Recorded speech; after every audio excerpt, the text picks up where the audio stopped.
আসসালামু আলাইকুম। আমি রাকিবুল হাসান রনি, পড়াশোনা করছি রাজশাহী বিশ্ববিদ্যালয়ের গণিত বিভাগে।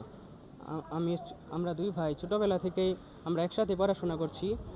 মাধ্যমিক পাশ করি শেরপুর সরকারি ভিক্টোরিয়া একাডেমি থেকে, আর উচ্চ মাধ্যমিক আমাদের শেরপুর সরকারি কলেজ থেকে।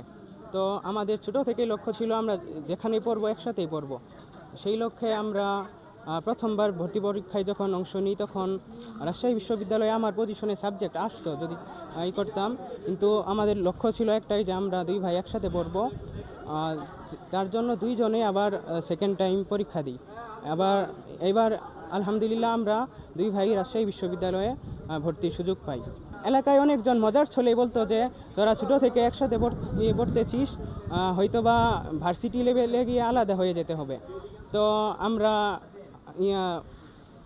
বাবা মা সবসময় চাইতো যে আমরা দুই ভাই একসাথেই পড়বো। আমরা বাবা মার আশা পূরণ করতে পেরেছি। এখন আমাদের একটাই লক্ষ্য, বাবা মা আমাদের নিয়ে অনেক বড় প্রত্যাশা করেছেন, আমরা যেন তাদের প্রত্যাশা পূরণ করতে পারি।